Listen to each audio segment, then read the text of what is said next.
Muy buenas tardes. Vamos a continuar con los temas de esta sesión como tal de, de biodiversidad del módulo 16. Bueno, con respecto a la biodiversidad, es la variedad de la vida que se expresa en tres niveles: genética, de especies y ecosistemas. Eso englobando literalmente toda la naturaleza como tal. Según nos lo mencionan, que esta radica en la adaptación al medio y a los cambios en un ecosistema y es el resultado de diversas adaptaciones de los organismos mediante la historia o a lo largo de la historia, que históricamente habitan en un área. O sea, genéticamente y la historia durante el tiempo, cada especie radica en su hábitat natural, como los osos polares en climas árticos, los lobos en climas montañosos o áridos también, y el leopardo o la pantera como tal que puede habitar en zonas subtropicales, el venado, el jabalí, lo mismo como tal. Y no solamente la biodiversidad genética o los animales pueden históricamente habitar en el área, también las plantas, imagínense cuánto tiempo. Pero también hay que comprender que ciertas plantas a lo largo de la historia han sido traídas de otros países, mayormente conocidas como plantas exóticas, pero para los biólogos son plantas no nativas de aquí. O sea, aquellas que pueden dañar tanto al ecosistema natural como al hábitat natural de ciertas especies. En nuestro país, la preservación de la biodiversidad genética está encaminada principalmente a especies con importancia económica, cultural, ecológica. Uno de estos, pues, el maíz, el chile, el agave, el amaranto, tilapia y ciertas bacterias provenientes de Cuatro Ciénegas, Coahuila. Cuando hablamos sobre esto, que son de importancia económica, también hay que abundar mucho con respecto a que estas son plantas nativas de México y que son de importancia cultural y económica. Aquí, el mexicano como tal, ¿quién no ha comido maíz? Ha tomado un licor a base de agave. El amaranto, que es importante en algunas comidas y dulces.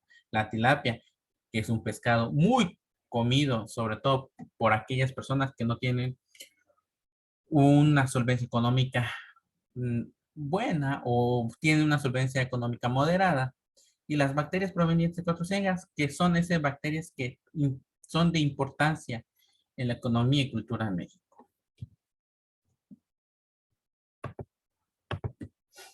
También hago recalcar que el BANGEP, que es el Banco de Genes, es el que está presente en nuestro país. ¿Para qué queremos un banco de genes? Esto para poder preservar todas las especies naturales de cada hábitat o especies como tal, sobre todo mediante el guardado de granos, maíz, frijol, etcétera, etcétera.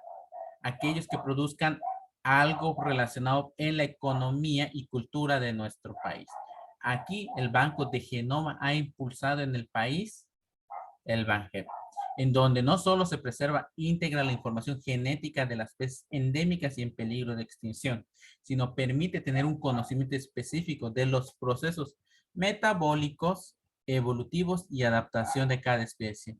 Un ejemplo de esto es el maíz. Anteriormente, el maíz en épocas de los aztecas como tal, era nada más un palito con unas cuantas maicitos como tal. Actualmente, a la evolución y a los cambios que ha habido en la tierra y a una mejor agricultura, el maíz ha tomado su forma como tal, ya siendo una mazorca con diversos granos como tal.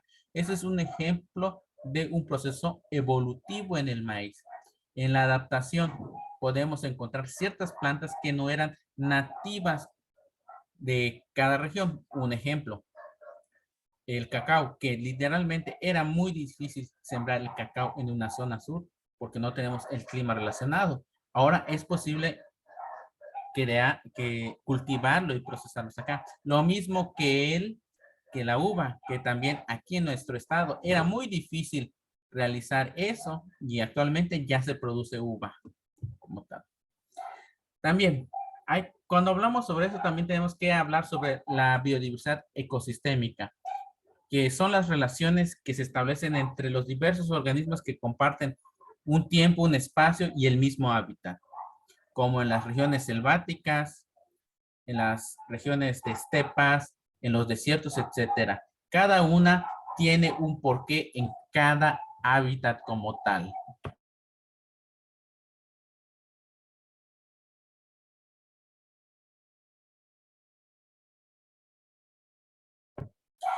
Nos mencionan que la biodiversidad ecosistémica incluye la relación que se establece entre los organismos que comparten un tiempo y un espacio en el mismo hábitat. Una alteración de esta biodiversidad conlleva a un cambio cultural como tal.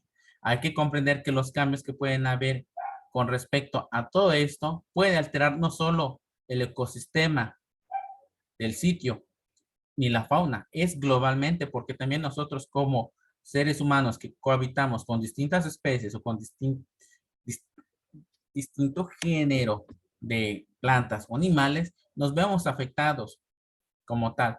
Un cambio repentino de esto en la cadena alimenticia en un hábitat repercute a todo el mundo. Jeremy Diamond hace mención que los factores que llevaron a colapsar a grandes culturas pudieron ser el deterioro ambiental, cambio climático, vecinos hostiles, socios comerciales amistosos y respuesta de la sociedad a sus problemas ambientales. Y eso es a lo largo de la historia. Cambios climáticos, las eras glaciales. Muchas especies desaparecieron con esas eras glaciales como tal. Un cambio o un deterioro en el ambiente también puede ver afectado. Algunas estepas que conocemos o zonas arenosas anteriormente pudieron haber sido de lugares con mucha vegetación y que actualmente por diversos cambios se modificaron. Vecinos hostiles, podríamos decir que ciertas especies animales, o si lo vemos desde un punto de vista un poco político, podríamos decir relaciones que hay entre países que pueden venir a invadir y obtener tratar de obtener recursos de otros, socios comerciales amistosos, respuestas de la sociedad a sus problemas ambientales. También se nos menciona que no se puede importar o crear. En ese sentido, los servicios ambientales como la captación del agua, la conservación del suelo, generación de oxígeno, son productos de la naturaleza y conforman un patrimonio tanto en la sociedad como en el mundo. Mayormente, para mantener preservado eso, tenemos que cuidar los ecosistemas, saber manejar un ecosistema, saber y tener conocimientos de cómo manejarlo y hacer que esto no cambie y que el nivel de biodiversidad siga siendo igual. A lo largo de la historia hemos visto desaparecer especies vegetales, especies animales. Actualmente estamos haciendo llegar a muchas especies a un fin fatal, mayormente casi en la extinción.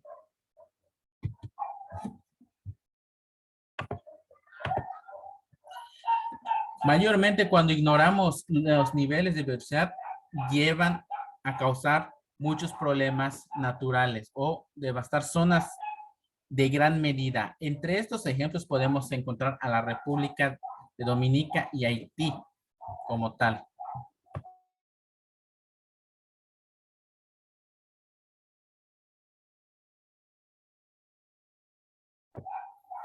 La diferencia entre cada uno es que estos países tuvieron de grandes extensiones de diversidad, sobre todo Haití. República Dominicana supo manejar sus características ambientales, manejar y tener una estrategia en el consumo de su biodiversidad, de lo que tenían. A diferencia de Haití, con el crecimiento poblacional, hizo que esta población consumiera y devastara sus propios bosques y selvas que tenían, aumentando así la construcción de casas y casas, perdiendo en gran medida los espacios o áreas verdes. Esto que hizo que el ciclo biogeoquímico o la biodiversidad como tal cambiaran en el extremo. haciendo que ya el suelo no tuviera una riqueza fértil, produciendo mucha sequedad. ¿Y qué hacían y qué pasó con esto? Que al aumentar los espacios en vivienda, disminuyeron los espacios para la producción de alimentos, causando también esto un gran golpe económico para el país como tal, llegando hasta nuestra ciudad en una pobreza extrema. Además de que tengan de otros problemas relacionados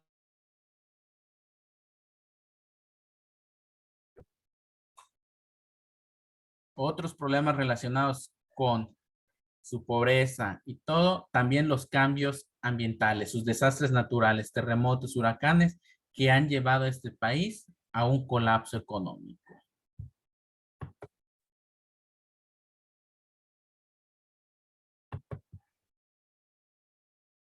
¿Me escuchan?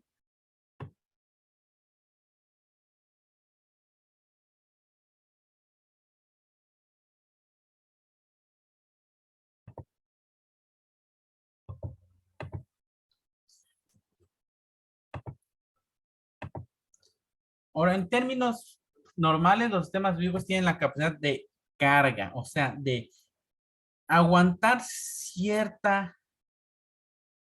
cierto golpe o cierta capacidad. Es decir, se presenta una resiliencia y una adaptación. Y estos son los factores importantes que olvidó Haití, que su ecosistema podía aguantar cierta cantidad de población o cierto consumo o pérdida, pero a la vez tenía que haber un tiempo de adaptación del ecosistema o del ambiente como tal. Es decir, si nosotros quitamos algo, tenemos que compensarlo en cierto punto o esperar a que crezca. Haití no tuvo estos dos preceptos, la resiliencia y la adaptación de la naturaleza, lo cual hizo que sufrieran consecuencias y efectos devastadores, sobre todo en un terremoto en su país, en una sociedad con el menor índice de desarrollo.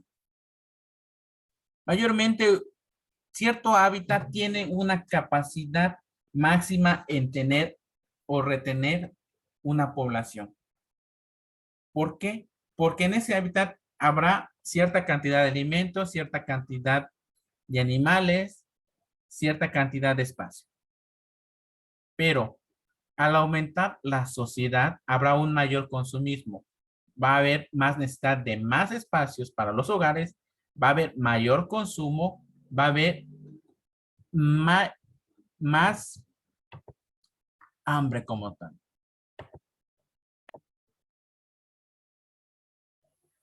Por eso, la resiliencia posibilita al sistema regresar a su forma original de una perturbación. O sea que si nosotros dejamos un tiempo esperar, la naturaleza va a volver a generar nueva vegetación, no va a generar un espacio, pero se va a adaptar a las condiciones para que haya una producción. Pero al no dejar que se vaya adaptando a la naturaleza y nosotros como seres humanos empezamos a consumir, nos va a pasar lo mismo que a la pecera llena. Vamos a estar en un pequeño espacio donde ya no vamos a encontrar ni comida, ni alimentos, ni especies. ¿Y qué es lo que vamos a causar como especie humana? La desaparición de animales como tal, ya que no vamos a tener animales que cazar y para solventar nuestra hambre tenemos que conseguir. Ahora, en un ambiente o en un hábitat que podamos llevar bien una resiliencia y una adaptación de la naturaleza, nos vamos a encontrar con esta pequeña pecera donde hay una menor cantidad de especies, pero va a haber una resiliencia y un manejo de los recursos como tal y no va a haber una sobrecarga hacia la naturaleza. Y también la naturaleza se va a adaptar y nosotros tendríamos que adaptarnos a las condiciones como tal. Actualmente, si nos damos un ejemplo, la ciudad de Chetumal antes era un pequeño pueblito y se fue extendiendo. Y al haber mayor población, mayor espacios de vivienda se empezaron a necesitar, mayor consumo de agua, mayor consumo de luz, causando que a veces en algunas zonas hay a veces el desabasto. Lo mismo sucede en los poblados. Por eso a veces este tipo de capacidad de carga que pueda tener la naturaleza es un problema que nosotros mismos causamos, ¿sí? Que no dejamos que la naturaleza actúe propiamente. La alta biodiversidad de especies o riquezas que tiene México es un producto de la variedad de climas que nosotros tenemos. Con respecto a la topografía e historia geológica, el país, pese a los esfuerzos de la Comisión Nacional para el Conocimiento y Uso de Diversidad, aún no cuenta con un inventario completo de la riqueza. México es rico en especies vegetales o vegetativas y especies animales, flora y fauna. Y a pesar de eso, México no ha aprovechado al 100%, pero también cuando trato o menciono de decir aprovechar, lo que tiene nuestro país es saberlo utilizar sin causar un daño hacia las especies, hacia los hábitats naturales y sobre todo a los climas. Anteriormente, nosotros estamos viendo cuánto a veces tarda una temporada de calor, cuánto tarda una temporada de lluvia o una temporada de frío. Son grandes cambios que está afectando no solamente a nuestro país, sino a todo el mundo, que más adelante vamos a ver a más detalle. Se nos menciona que las actividades humanas modifican todas las características del hábitat de una especie. Parte de un sistema que altera la dinámica de este. Aquí nosotros tenemos que considerar que todas las especies tienen las mismas capacidades de adaptación, pero si nosotros hacemos un cambio brusco, la especie va a tardar en habitar o hasta en cierto punto desaparecer. En general, aquellos organismos tienen una distribución más extendida para poderse adaptar más fácil que los que tienen una distribución restringida. Mayormente se han establecido categorías para reconocer características de distribución y adaptación. Mayormente, en este sentido, se desglosan distintos puntos, como especies nativas, que están en un área original de distribución, que tiene una evolución o relación evolutiva tanto en el tiempo y espacio de su hábitat como tal, que desde los inicios, desde la creación, han estado en su hábitat y que se ha ido adaptando poco a poco en ese hábitat natural, que son pertenecientes a una misma localidad. Un ejemplo, el ajolote mexicano. Las endémicas que se encuentran restringidas en una región, ejemplo, el toporingo, es una especie de conejo de la zona sur volcánica del valle, actualmente en extinción. Ya es muy difícil de encontrarlo, hasta muchos expertos han mencionado la desaparición del toporingo. Las exóticas que no son originales de un área, que son introducidas de otras regiones, especies que vienen de otros países, de otros estados. No es lo mismo tener un lobo mexicano aquí en una zona sur como enviar un jabalí a una zona norte del país. Estos se considerarían especies exóticas. Las invasoras, junto con las exóticas, pueden tener lo mismo, nada más que estas son especies en cierto punto nativas o exóticas, pero se adaptan a una condición del ambiente, aumentan su población a mayor cantidad, ya que en estos hábitats no pueden encontrar a sus depredadores naturales y colonizan literalmente rápido la especie. Un ejemplo, el pez que ustedes ven al lado es una especie invasora y exótica que actualmente en nuestro estado está siendo cazado para no destruir la flora y fauna de nuestro arrecife coralino. Ahora, dentro de las especies que nosotros vimos de la fauna y flora, también hay que hablar de los biomas, que son ecosistemas que son necesarios en los cuales se identifica la temperatura, la humedad y la incidencia de la luz de cada región. Son pequeñas condiciones específicas o pequeñas hábitats La mayor incidencia solar se presenta cerca del Ecuador en una franja aproximadamente de 30 grados latitud norte y sur. La menor cantidad se ubica en regiones de polos y esto es de la importancia, ya que en cada región va a actuar distintas especies vegetativas y animales. Como lo mencioné al principio, no es lo mismo que un camello esté en la Antártida que un oso polar en el desierto. Cada especie en su misma región. Es lo relacionado a los biomas. En ese sentido, al hablar de las franjas de Ecuador en el norte, en los polos y en otras calientes, nos referimos también a las especies que viven en cada lugar específico. Un ejemplo, la luz es un factor limitante de la fotosíntesis como tal.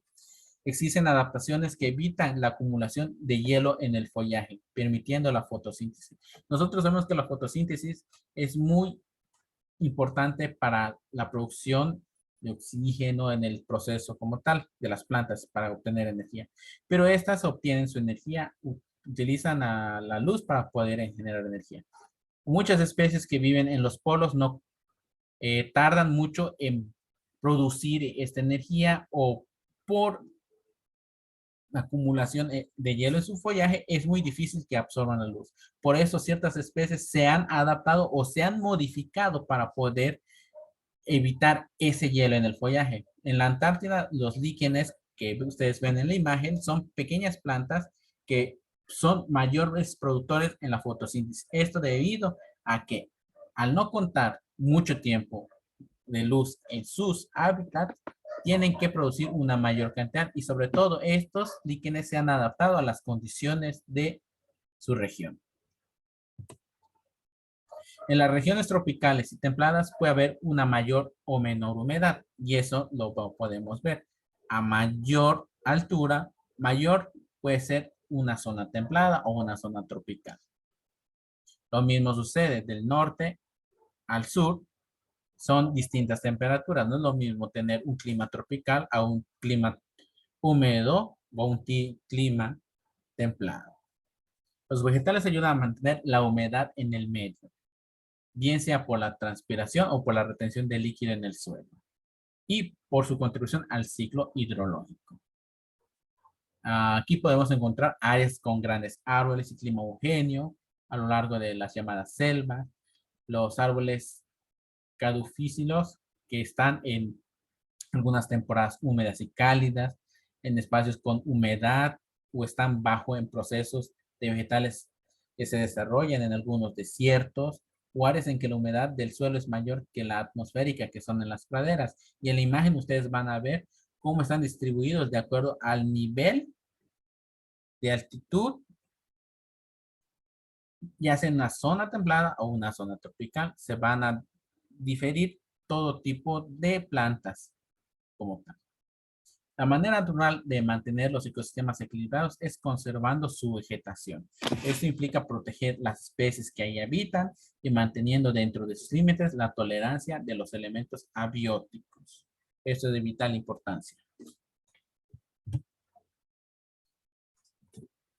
Como ya hemos visto, la biodiversidad y los biomas y con respecto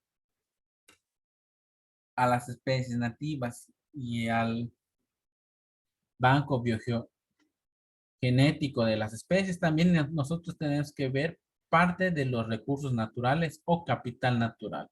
Esta palabra capital natural o de los recursos naturales mayormente habla de los recursos que obtenemos nosotros de la naturaleza. Capital natural es todo la vegetación, todo lo que se obtiene de la naturaleza, de los hábitats, de la región, del suelo, el agua, etcétera, hasta del oxígeno se puede tener. Mayormente se habla de una relación de la sociedad y la naturaleza en un diálogo ambivalente. Por un lado, el ser humano afecta la dinámica e integridad de la naturaleza y por el otro, el bienestar depende de ella. Esto es un tira y afloja, en el cual el ser humano es el que está obteniendo los beneficios. La naturaleza es la que está perdiendo gran parte de su proceso biológico como tal. Por eso cuando hablamos de la resiliencia y la carga de las regiones de la naturaleza, es esta parte en la que nosotros como seres humanos hemos aprovechado al extremo todo lo que nos da ella. Por siglos se consideró que esto eran los recursos naturales, escúchenlo, que el ser humano empleaba como materia prima o elemento para subsistir. Claro que sí. Como ser biológico, el hombre es parte de un intercambio continuo entre la atmósfera, la biosfera y la litosfera. Cuando hablamos de estos tres es cielo, la tierra y el agua, donde hemos tenido nuestros recursos naturales que hemos estado aprovechando, nuestras materias primas. En la colonia, los recursos naturales que nosotros aprovechábamos en México era el empleo de muchos aspectos políticos, económicos, poblacionales y productivos. Mayormente, México se aprovechó de la minería. Nuestro recurso natural más valioso aquí en nuestro país en la época colonial fue la extracción de minerales, oro, plata, mercurio, etcétera. Materiales muy valiosos para el mexicano, que ese es un capital natural, pero con sus consecuencias a la larga. El término recurso natural tiende a desaparecerse, pues tiene una relación estrecha con los conceptos económicos, chicos. Eso de recursos naturales, sí, que son recursos que nos da la naturaleza, pero en el camino se perdió en sí el objetivo de un recurso natural, que estos literalmente nunca pensábamos de que se nos iban a gastar, que en algunos casos íbamos a tener más de la naturaleza, más árboles, más oro, más agua, más petróleo, sí, pero al fin y al cabo, si le estamos dando una carga extrema al, al planeta como tal, nosotros vamos a terminar gastando todos esos recursos y el término de recurso natural desaparecía como tal. Mayormente nosotros lo vemos como un aspecto económico, lo cual hemos llevado hasta un colapso. Ya son pocas desde las fuentes de agua natural, limpia, mucha devastación forestal, ya sea por causas naturales, incendios o el uso de la agricultura, la ganadería, etcétera. El consumo despotrificado del petróleo que en algún tiempo se nos va a acabar y ahí va a haber un problema. Tenemos que comprender de que los recursos naturales no son para siempre. Tarde o temprano van a acabarse y la economía que se le pone como un concepto de capital va a desaparecer. Y para eso existe una ley general de equilibrio ecológico y protección al medio ambiente, el LGPA, que nos menciona que un recurso natural es el elemento natural susceptible. Esta pequeña palabra, susceptible, de ser aprovechado en beneficio del ser humano. Este concepto está más allá de las palabras muy sencillas y aprovechosas. Cuando nos dicen susceptibles es que los recursos que nosotros obtenemos son muy sensibles, que se pueden, que causándole un daño pueden desaparecer y aprovechado en beneficio del ser humano, ya que es el único que va a aprovechar literalmente el beneficio sin saber las consecuencias. Anteriormente, a lo largo de la historia, el ser humano no ha sabido aprovechar a su beneficio todo lo que le da el medio, pero olvidándose de la susceptibilidad de la naturaleza. En 1988, cuando se promulgó la naturaleza, se promulgó esta ley, la naturaleza era considerada un bien infinito. Esta palabra es muy vaga al servicio de la humanidad. Infinito no, porque tarde o temprano va a acabarse. Los recursos naturales se extraían, transformaban y consumían sin considerar dos aspectos fundamentales. Uno, que durante las acciones que se realizan para usar y transformar los recursos, se generan desechos. Y estos desechos, chicos, causan estragos a la naturaleza. Estos desechos a veces no pueden ser incorporados a los ciclos naturales o biogeoquímicos. Algunos sí, pero no. Pero también al ser desechos, también pueden contener ciertos gases, ciertas sustancias que pueden alterar el ciclo normal de la naturaleza. ya que pues son elementos extraños y que no se pueden mezclar en este ciclo y al ser en exceso no se puede incorporar. Dos, los estudios científicos lograban una mayor sensibilización ambiental.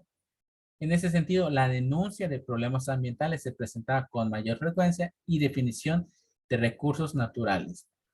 Tuvo un nuevo matiz. Esa palabra de recurso natural tuvo un nuevo matiz.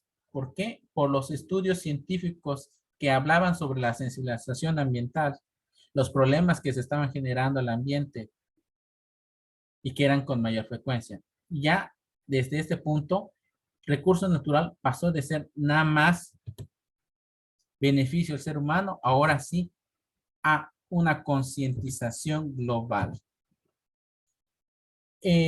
La antigua clasificación de los recursos humanos, o que diga, de los recursos naturales, es esta.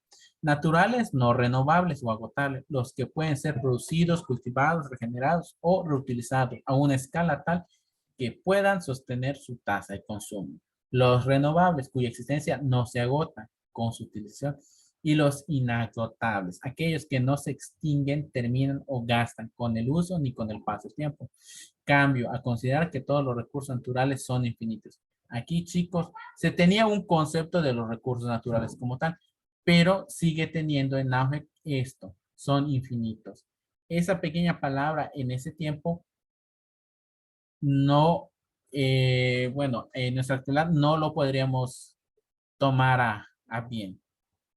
En la antigüedad se podría decir que un recurso natural podría ser infinito, pero su clasificación, aparte de ser un poco vaga, se podría decir que ya se tenía un poco de consideración sobre qué eran los recursos naturales y su clasificación de acuerdo a un factor económico. Aquí, literalmente, si ustedes lo leen muy bien, lo van a ver más como una economía o un recurso económico natural. Y por eso, a lo largo de la historia, con respecto a la naturaleza y el consumismo económico y utilizando la ley que hemos visto anteriormente, también tenemos que saber relacionar al humano y a la naturaleza en el tiempo. Literalmente, el ser humano ha utilizado a la naturaleza para su bien, para sostenerse en alimentación, abrigo, etcétera.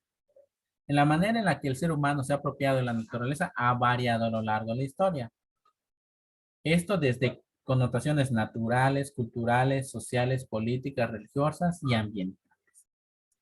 Hay que tomar en cuenta que primitivamente el ser humano era nómada. ¿Qué quiere decir esto? Que permanecía en cierto lugar en cierta temporada. ¿Y esto por qué? Porque nada más tomaba lo necesario, ya sea animales, plantas y minerales. Ya una vez pasado un tiempo, estos escaseaban y se pasaban a otro lugar. Y sobre todo, se cambiaban a pesar de la falta de alimento o ya no había mucho alimento, también cambiaban por los climas, buscando un clima un poco más cálido en el cual pudieran habitar, tener mejores condiciones y hubiera más animales, más vegetales para sostener la alimentación de la sociedad.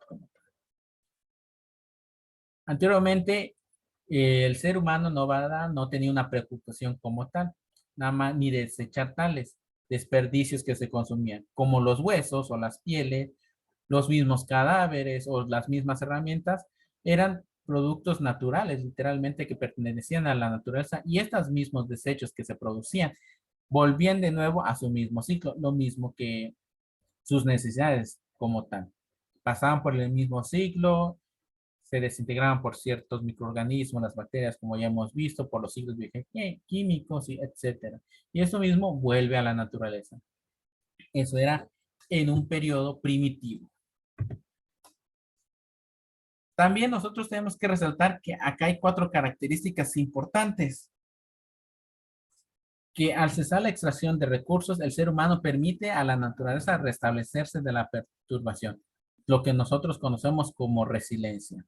Las sociedades tenían un fuerte sentido de tribu, es decir, para lograr la supervivencia debían buscar el bienestar común, permanecer juntos y distribuir sus tareas. 3. La energía requerida para realizar las actividades era tomada directamente de sus alimentos. Cuando se descubre el fuego, el hombre incorporó trozos de leña como fuente de energía. Y uno más importante de estos 4 es la población era pequeña. Las poblaciones nómadas eran muy pequeñas como tal y las regiones eran vastas. No había una gran sobrepoblación en el mundo en ese tiempo.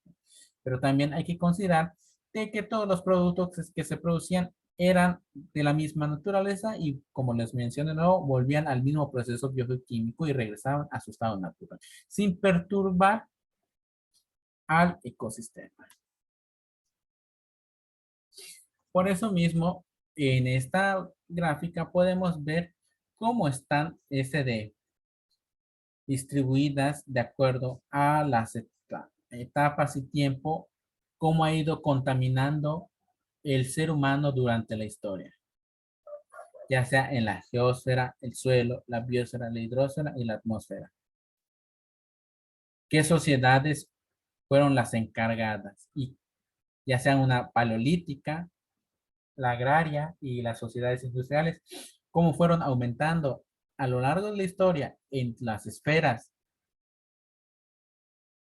biosfera, litoral y lo demás, a la naturaleza. Y van a ver que en la sociedad industrial, a lo largo del tiempo, la contaminación atmosférica se elevó. La hidrosfera también. Del suelo, de por sí, con el uso de fertilizantes agrícolas y contaminación y pavimentación, también vinieron a contaminarlo. La geósfera, con las minas, las canteras, obras públicas, etcétera. Y en el medio natural, lo único que recibía eran residuos, a veces biodegradables, a veces no biodegradables. Y hay que considerar de que a lo largo de la historia la contaminación ha sido uno de los repuntes que estamos viviendo en la actualidad. Y literalmente todo lo que ha pasado de contaminación lo estamos sufriendo nosotros. Actualmente, el ser humano trata de equilibrar de nuevo esos ciclos bioquímicos, tratando de evitar la contaminación, pero arrastrando siglos y años de contaminación es algo un poco duro, pero no imposible. Siempre y cuando que la sociedad y las industrias trabajen conjuntamente para restablecer este ciclo bioquímico o los ciclos normales y disminuir la carga al planeta como tal para que vuelva a tener una resiliencia buena el mundo. Los árboles te enseñarán a ver el bosque. Y literalmente en las imágenes podemos ver la división de cómo está nuestro planeta y las industrias que a lo largo de la historia han hecho hincapié en los cambios climáticos, políticos y naturales y bioquímicos del planeta.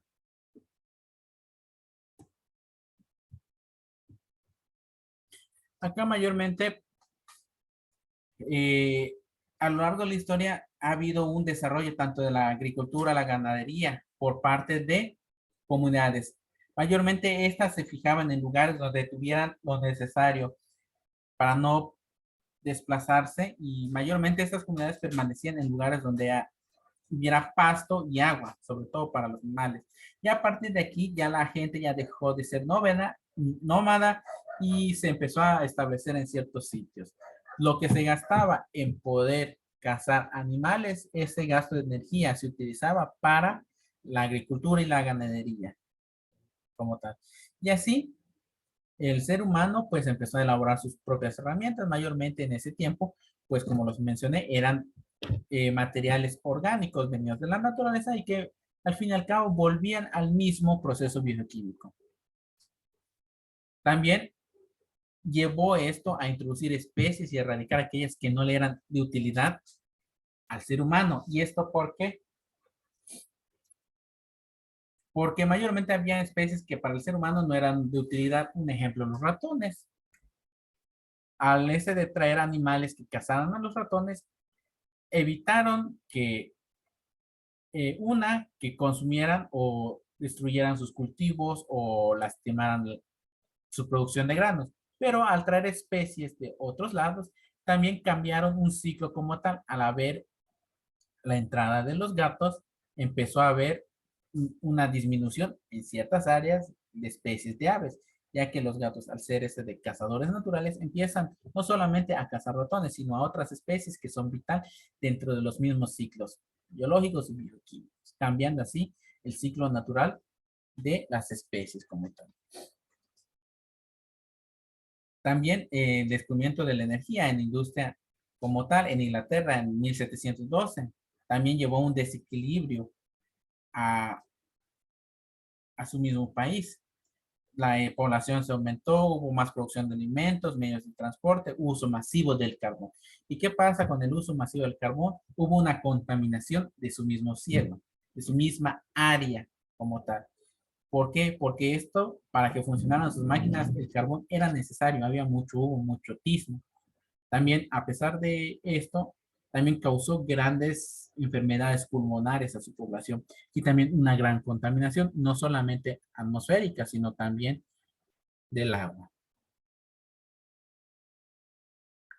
Y hay que considerar que también en Inglaterra, la industria ballenera fue de gran importancia, pero también eso afectó al ciclo bioquímico o ciclo natural de las especies del mar, causando que el mayor consumo de grasa de ballena para utilizarlo como aceites para avivar lámparas fuera decayendo su población. Anteriormente, antes de que existiera el queroseno, la gasolina o el diésel, para poder avivar una planta se necesitaba de aceite. ¿Y ese aceite dónde se obtenía? De las ballenas. ¿Por qué? Porque la grasa de ballena era muy importante en la industria de Inglaterra como tal. No se descubrieron más aceites o se podían obtener más rápido el aceite que más de las ballenas. Y esto también causó un gran golpe en la biodiversidad marina como tal. Disminuyó a gran medida en ese entonces la población de ballenas.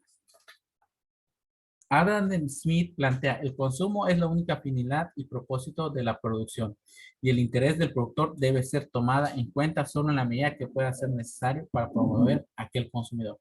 Mayormente, en esos tiempos, en Inglaterra industrial, la economía era lo vital. No se venía mucho a recursos naturales, sino más como desde un aspecto económico.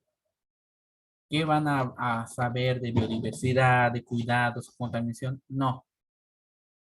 Mayormente en ese tiempo, la economía era lo principal. Aprovechar lo que nos daba la naturaleza, ya que la naturaleza era infinita. Pero con el tiempo hubo sus repercusiones como tal. Y volviendo a tomar en cuenta lo de la introducción de especies, también hay que mencionarlos. Ese es un dato histórico y algo extra que voy a mencionar.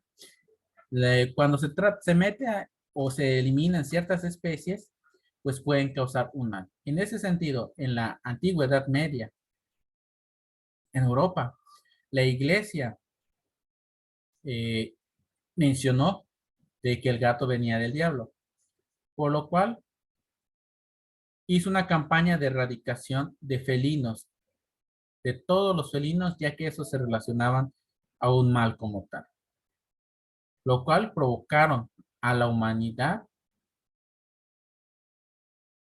el aumento circunstancial de los ratones. Al haber una mayor cantidad de ratones en todas las casas, en todas las poblaciones como tal, hizo el surgimiento de lo que conocemos como la peste negra, que actualmente sabemos que es causada por una pulga que tiene el ratón y que esta pulga tiene una bacteria llamada Yersinia pestis. Y esto también es parte de un cambio drástico en el ciclo normal de las especies. No solamente pueden afectar a la naturaleza, sino también afectar al hombre.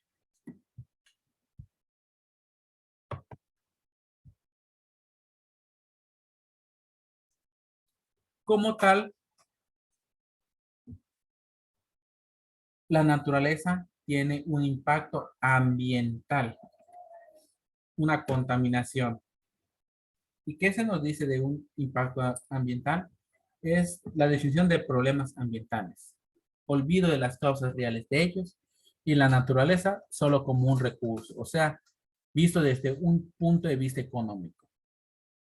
El impacto ambiental se empezó a ver poco a poco y fueron muy pocos los partícipes de reconocer de que el ser humano empezó a causarle un daño al ambiente. En la actualidad se busca diseñar soluciones y anticiparse a los problemas, evitando incluso generarlos.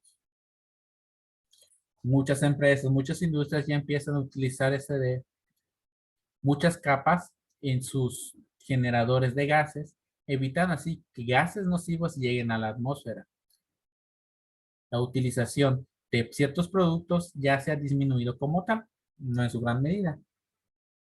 ¿Y qué se nos dice de la contaminación? Es la presencia en el ambiente de uno o más contaminantes o de cualquier combinación de ellos que cause un desequilibrio ecológico.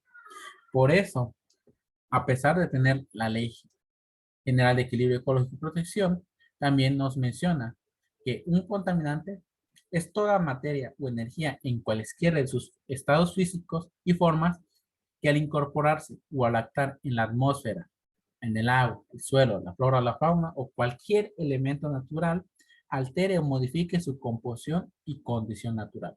O sea, la basura que nosotros conocemos es un contaminante que al no permanecer naturalmente a un ciclo biogeoquímico causa o repercute no solamente en la naturaleza, sino también repercute con los seres humanos.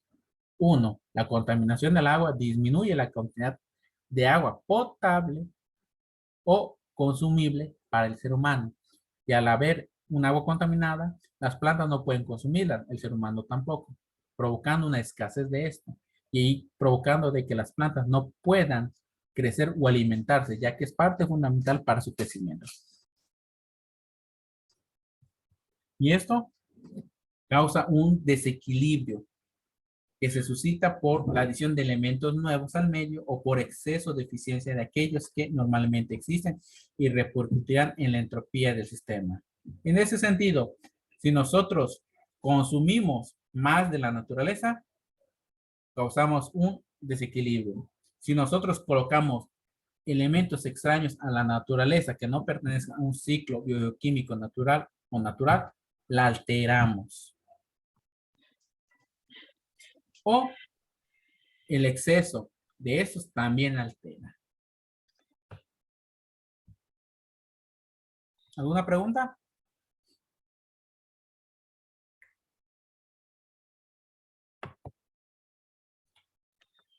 Ahora, dentro de estos podemos ver a los estados físicos de la materia que nosotros podemos encontrar en distintos aspectos. En estos podemos ver o hablar con respecto a la contaminación, una contaminación atmosférica del agua y del suelo. Vienen acompañados, ya que estas pasan por el ciclo del agua, el ciclo del oxígeno como tal. No implica que se vierta o permanezcan en ellas, la contaminación como tal. Pero el ciclo biogeoquímico moviliza respetando siempre un equilibrio químico y las leyes de la termodinámica, liberando moléculas de alta entropía. Cuando hablamos de las moléculas de alta entropía, mayormente vamos a hablar del dióxido de carbono, el vapor del agua y el calor. Esto lo vamos a ver siempre en un ciclo circular. Hay que considerar que la importancia de la dinámica que hay de estos ciclos y la materia y en todos sus estados tiene una estructura química. Cualquier sustancia que se vierta al ambiente que no son contaminantes pueden girar en el mismo ciclo, pero hay otras que al mezclarse y que son contaminantes pueden alterar el ciclo como tal. Entre los contaminantes secundarios que puede tener estos ciclos son el ozono, que se forma cuando los hidróxidos de carbono y los óxidos nítricos se combinan en presencia de la luz y el dióxido de nitrógeno, que es formado cuando se combina el óxido nítrico con el oxígeno en el aire. Es la conocida lluvia ácida que vimos en el ciclo del sulfuro. Estos son contaminantes secundarios. ¿Y por qué? Porque los hidrocarburos son mayormente compuestos que se producen por una contaminación, por los gases de algunas industrias, el uso del carbón, la quema de vegetales o árboles y el uso de gasolina. O en las industrias petroleras. Van a producir muchos hidrocarburos que se van a combinar con los óxidos nítricos naturales o que provenientes de otras especies.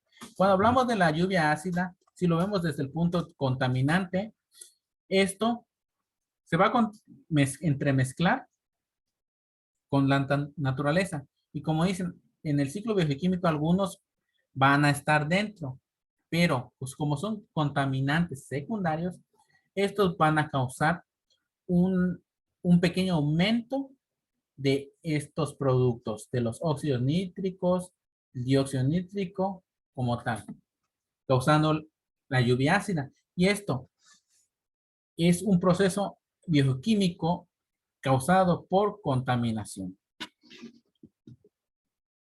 En cierta forma, el aumento de ciertos gases, como los hidrocarburos, con entremezclados dentro del mismo ciclo, van a causar esta lluvia ácida que puede afectar la industria agrícola como tal, causando que el agua no esté en buenas condiciones, causando de que la vegetación muera por el consumo de esta agua contaminada, etcétera.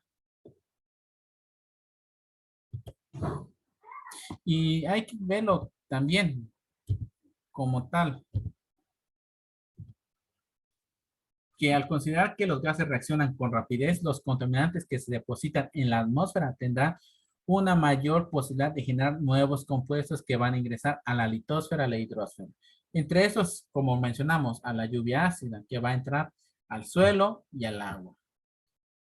Mientras más contaminación haya en la atmósfera, mayor va a ser la contaminación que va a tener tanto el suelo como el agua. Actualmente se han realizado más políticas y desarrollos tecnológicos que aumentan esta contaminación.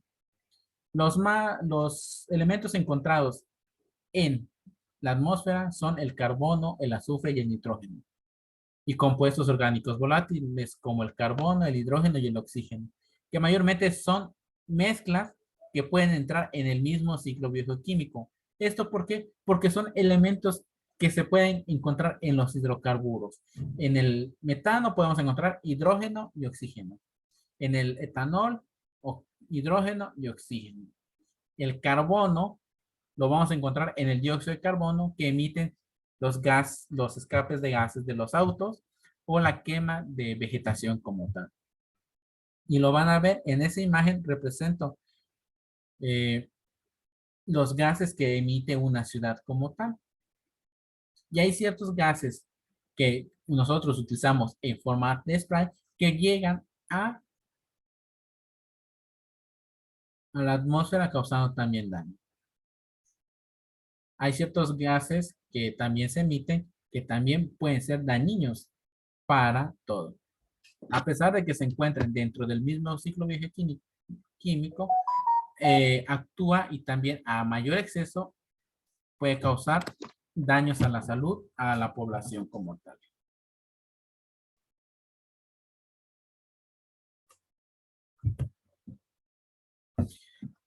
No solamente entre esas contaminaciones dentro del mismo ciclo que hay, también la deforestación es uno de los factores dentro de los cambios climáticos y de la naturaleza, en el cual el humano ha utilizado la vegetación o los árboles como principal ayuda para la producción de carbón, casas e indumentarias como tal, para construir barcos o utilizarlo de combustible.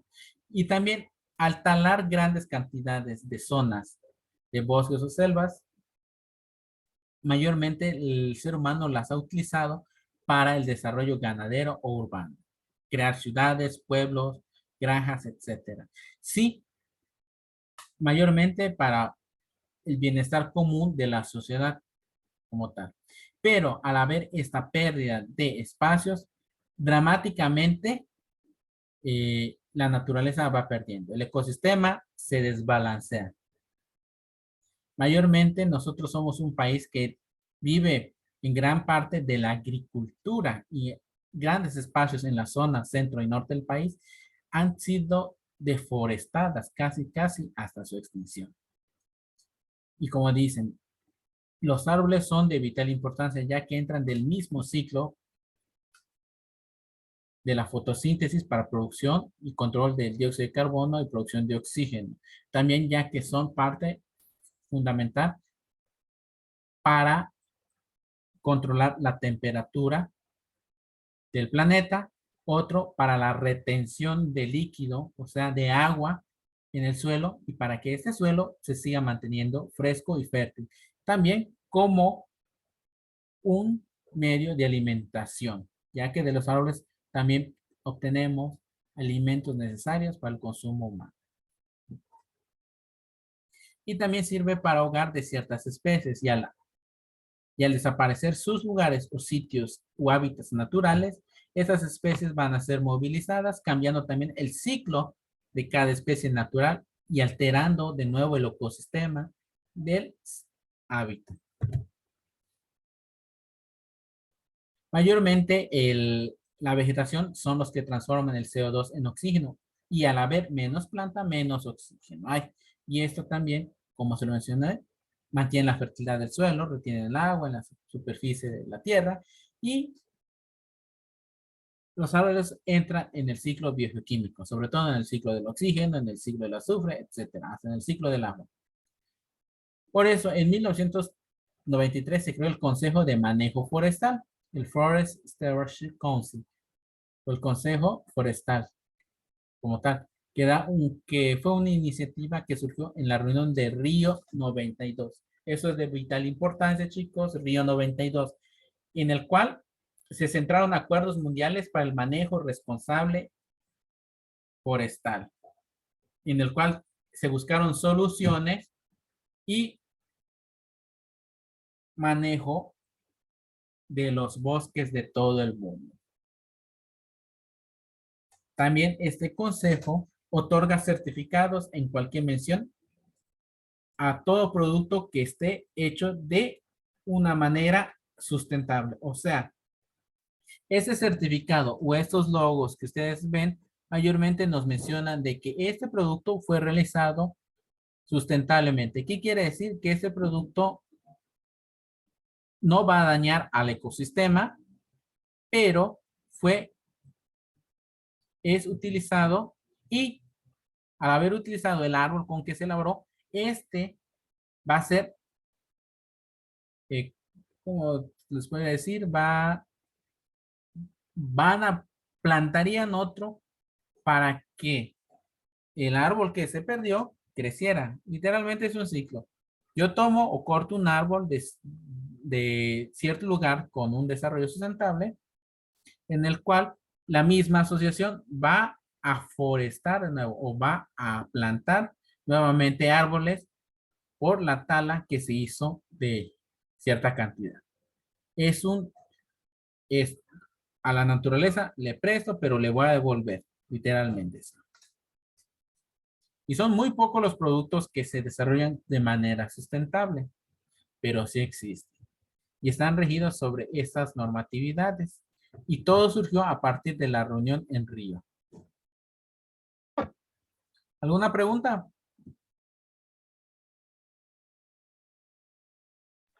No, maestro, gracias. Esto es de vital importancia porque también entra con respecto a la tala inmensurada de los árboles, al uso o a la contaminación atmosférica como tal, que es el efecto invernadero, en el cual el calor del sol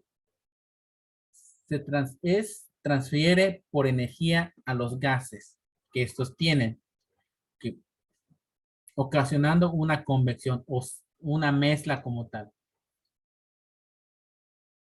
Y esto tiene algo de importancia. Si no tuvieran un estorbo los gases calientes, saldrían muy rápido, ocasionando un lugar tan frío donde no habría vida. O sea, que los gases que el planeta emite tienen una reacción con el sol, transfiriendo energía. Es como el uso de, o el funcionamiento de un refrigerador. Para haber unos gases a alta temperatura y a una mayor velocidad, va a haber ocasionar un frío, lo cual causa un daño a la atmósfera, pero tiene una solución, este dichoso efecto de gas invernadero, que afortunadamente el vapor del agua, el dióxido de carbono, el metano, el óxido nítrico o el ozono forman en la estratosfera una capa invisible, como un techo de invernadero, que sirve como tope para los gases calientes, manteniendo la temperatura en un rango óptimo. Ese es el efecto invernadero natural. Que esto lo manejan esos elementos, el agua, el dióxido de carbono, el metano, el óxido nítrico y el ozono. Pero, ¿qué pasa? En la tecnosfera se genera como producto de la actividad humana un gran volumen de gases que participan en el incremento del efecto invernadero. Al incrementar esto de manera catastrófica, cambia la temperatura del ambiente. El efecto invernadero lo tenemos natural, pero es medido por esos gases.